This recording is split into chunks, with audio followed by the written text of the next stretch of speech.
Ladies and gentlemen, family and friends, Mr. and Mrs. Forrest.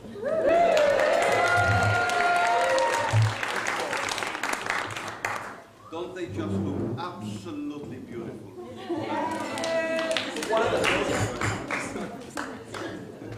You will be relieved to know that my speech tonight will be very short indeed because of my throat. Well, if I go on for too long, Lisa and Jean threaten to cut it.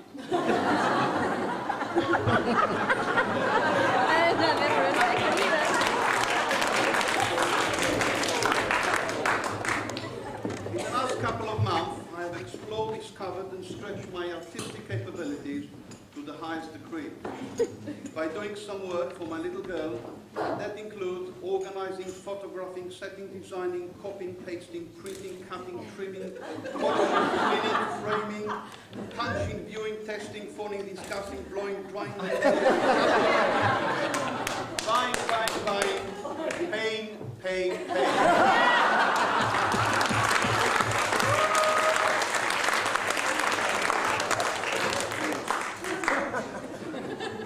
When Lisa grew up, it wasn't long before everybody told me that she's exactly like her mother, Mrs. Wright. Well, what they didn't tell me is that their first name was always.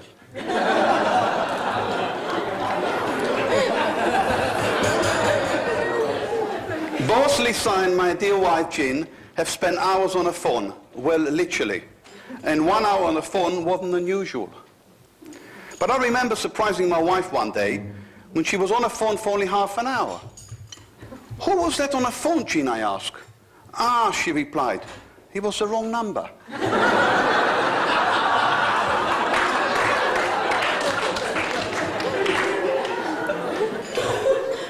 I always thought I had some sense for business, even from an early stage. And when I turned down the first business transaction in my life, my God, I did the right move. Because in 1978, Melissa was just 3 years old, Chaim Rice offered to buy her for $5. Naturally, I declined. Well, it would have been his bill tonight, wouldn't it? When I came to England in 1973, little did I know what will be ahead of me, and how little I could have imagined that we will build such a wonderful family, all successful in their own right. Well, I'm standing here tonight, a very, very proud man indeed.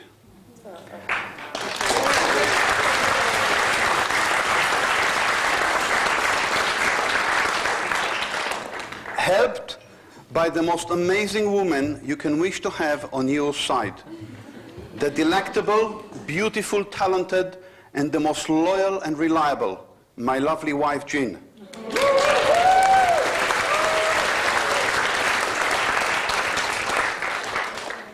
Well, the fact she didn't do the runner years ago, it's a miracle.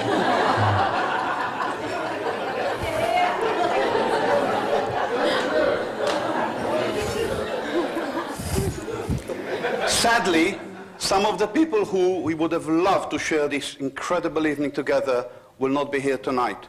And if we could mention both Jean's parents and my parents.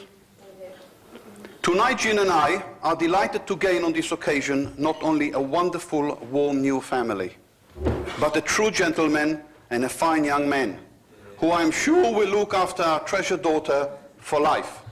And there you're not.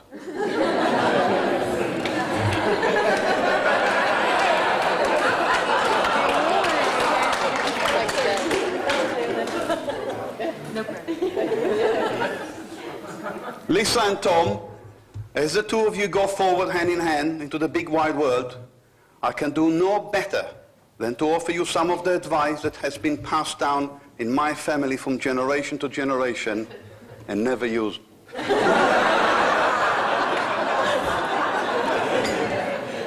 As my father always said to me, son, if you want to listen to my opinion, do it your way. It works exceptionally well with Lisa.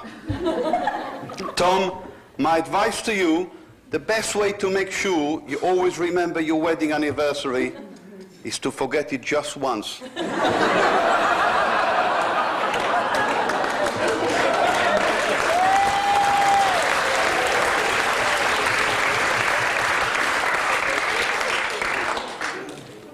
was exceptionally nice when he came and asked for my daughter's hand.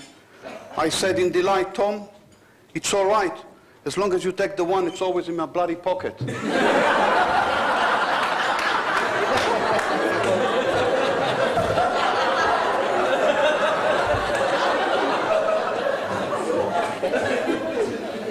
Because from Monday, I'm taking a full-time job to pay it all back.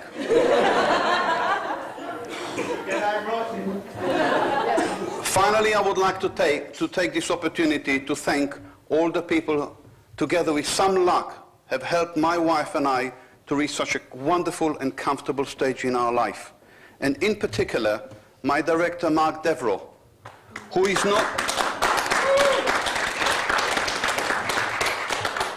not only the most loyal, reliable and cooperative of all, but also enabled me to propel my passion and creativity beyond my comprehension.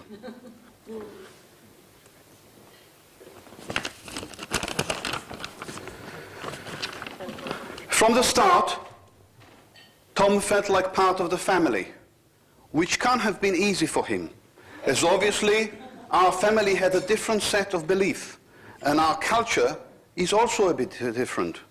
Of course, we respect diversity, but the whole family hoped that one day Tom will actually convert.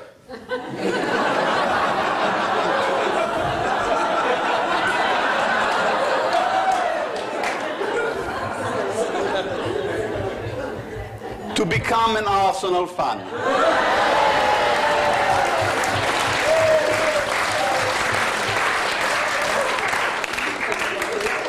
Well, I can see even from here that both Lisa and Jean are about to draw their knives. So to keep my throat intact, I shall conclude this speech with immediate effect. Thank you. Please raise your glasses and toast to the new Mr. and Mrs. Forrest.